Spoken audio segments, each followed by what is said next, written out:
learners, welcome back to my YouTube channel Psychology with Khushi Joshi. Let me start with some few interesting questions with you all. Why do some people help other in even in a dangerous situation? Why do some people become aggressive or violent? Why do we dream?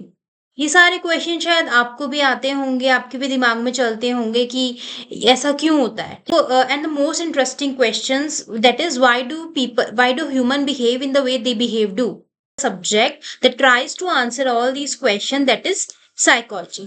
So it is actually a scientific study of mind and behavior. In this video we will cover all these topics as you can see on the screen. By the end of this video, you will understand the entire topics clearly. So let's begin. Meaning and definition of psychology. तो किसी भी चीज को जब हम start करते हैं सबसे पहले हम उसका मीनिंग को समझने की कोशिश करते हैं, the origin of that word. तो साइकोलॉजी जो है वो दो ग्रीक वर्ड से मिलकर बना है. पहला है साइकी एंड दूसरा है लोगोस. साइकी मीन्स क्या होता है, सोल और mind, and logos means science. So earlier psychology was defined as the study of soul and later the study of mind, but modern psychology has moved beyond all these definitions. So the new definition है वो क्या है, psychology is defined as the scientific study of mental processes, experiences and human behavior into the different contexts. Are the three important keywords from this definition, that is mental processes, experience and human behavior. These three important keywords are very important for your exam point of view. So now let's understand each of them in detail. क्या होता है, mental process एक ऐसी activity होती है that happen inside our mind, जो हमारे mind के अंदर चल रही होती है. For example solving a difficult mathematic problem. So क्या कर रहे होंगे आप उस टाइम पे, you are analysing, you are thinking, you are recalling the formula. तो ये जो सारी चीजें होती हैं, these all things includes the mental processes. Now, these processes happen inside our mind, but they are related to the brain activity. The important term है experience. Experience are the subjective feeling. Experience जो होता है वो एक subjective feeling होती है जो कि internal state की होती है, जो हमारे अंदर चल रहा होता है, वो होता है हमारा experience. For example, as you can see, happiness, pain, sadness, fear, love, ये सारी जो चीजें होती है वो क्या होता है, एक्सपीरियंस होता है. और हर इंडिविजुअल का डिफरेंट एक्सपीरियंस होता है. मेरा जो एक्सपीरियंस होगा किसी चीज को लेकर, इट्स नॉट पॉसिबल कि आपका भी सेम एक्सपीरियंस हो. ठीक है, दो स्टूडेंट्स हैं या दो फ्रेंड्स हैं, वो एक क्राउडेड बस में जा रहे हैं, तो one student may feel irritated और अनदर स्टूडेंट फील एक्साइटेड और हैप्पी. सेम सिचुएशन है बट डिफरेंट एक्सपीरियंस है दोनों को. That's why psychology says experience depend on internal और external condition. Important term is the behavior. Behavior क्या होता है, behavior means actions or response of an individual. किसी भी इंसान के कोई actions हैं या कोई response है, उसको हम बोलेंगे behavior, that we can see. ठीक है, जो हम देख सकते हैं. ठीक है, on the basis of that behaviour जो होता है वो दो पार्ट में डिवाइडेड है. ठीक है, एक है ओवर्ट बिहेवियर और दूसरा है आपको कोवर्ट बिहेवियर. ओवर्ट बिहेवियर क्या होता है, the behaviour which is visible, the behaviour which we can see. ठीक है, जैसे कि वॉकिंग, रनिंग, लाफिंग, ये सारे कौन से बिहेवियर है, these behaviour are visible, these behaviour are observable.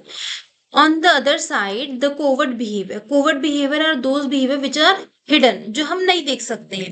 For example, thinking, imagining, feeling emotional. Okay, ये सारे कौन से behavior हो जाएंगे, वो सारे आपके hidden behavior हो जाएंगे. Now, topic is psychology as a discipline.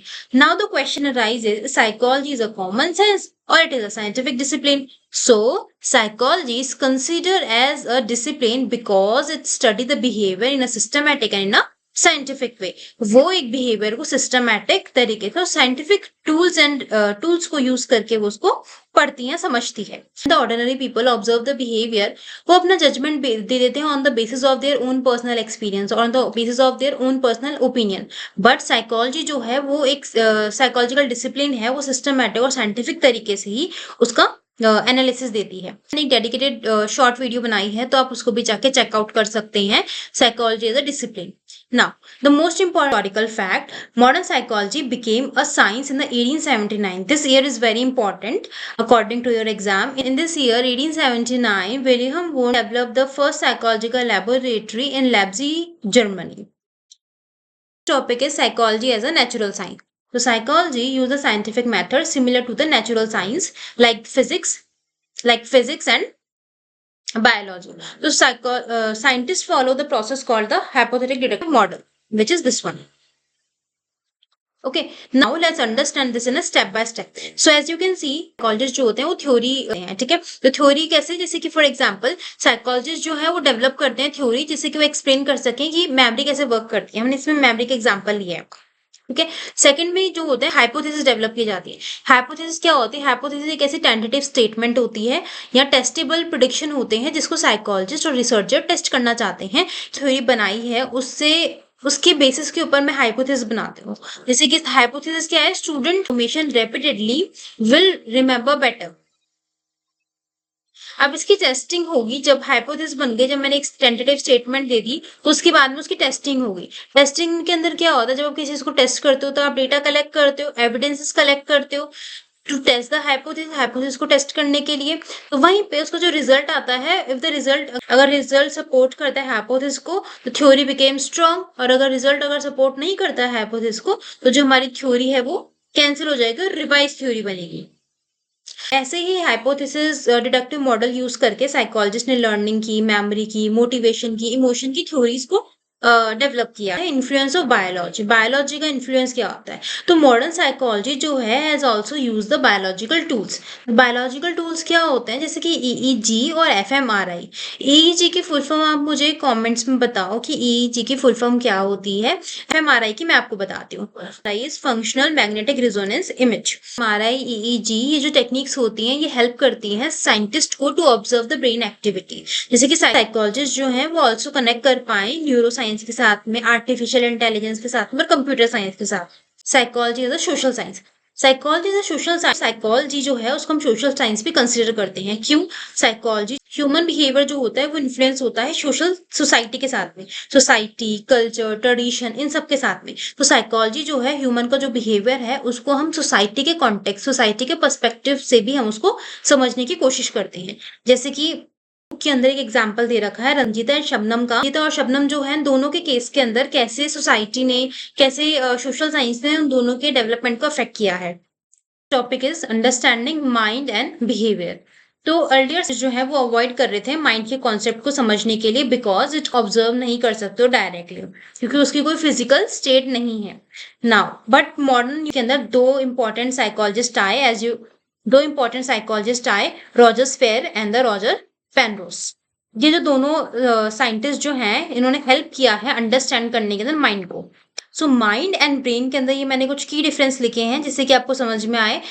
Brain जो है वो एक फिजिकल ऑर्गन है जो कि आपके स्कल के अंदर लोकेटेड है, और वहीं पे जो माइंड जो है उसका कोई फिजिकल शेप नहीं है, उसका कोई फिजिकल स्टेट नहीं है। तो माइंड जो है वो होता है, उसको हम बोलते हैं कलेक्शन ऑफ मेंटल प्रोसेसेस, जो कि हमको हेल्प करता है रिमेम्बर करने के अंदर, इमेजिनेशन के अंदर। इसके ऊपर भी मैंने एक डेडिकेटेड वीडियो डाल रखी है, शॉर्ट वीडियो, तो आप उसको चेकआउट कर सकते हो to understand more clarity of the mind and brain. और आप इसका स्क्रीनशॉट ले लो जिससे कि आपके एग्जाम के अंदर it will be very helpful for you to understand, to differentiate the mind and the brain. Next is बोलो साइको न्यूरो इम्यूनोलॉजी, ठीक है। तो इसको 3 पार्ट में हमने ब्रेक किया है। तो रिसर्चर जो है वो शो ये करते हैं कि positive thinking and mental imagine can improve the health. तो रिसर्चर ये शो करते हैं कि positive thinking and mental health से क्या हो सकता है, हमारा इम्प्रूव हो सकती है हमारी हेल्थ, हमारा इम्यून सिस्टम इम्प्रूव हो सकता है। एक पेशेंट है, उसको हार्ट डिजीज है और उसको बोला जाता है कि वो इमेजिन करे कि उसकी जो है उसकी आर्टरीज के अंदर काफी स्मूथली फ्लो कर रहा है, and he start believing in that, और वो उस चीज को इमेजिन करने लग जाता है, अपने न्यूरॉन्स तक ये सारी बात पहुंचाता है, वो इमेजिन करता है, एंड ओवर अ टाइम उसकी जो कंडीशन है वो इम्प्रूव होने लग जाती है, उसका जो इम्यून सिस्टम है वो इम्प्रूव होने लग जाता है। तो इससे ये पता चलता है कि माइंड जो है can influence the body. I have a surprise for you all. अभी तक अगर आप बने हुए हो तो वीडियो के अंदर, so this is for your exams.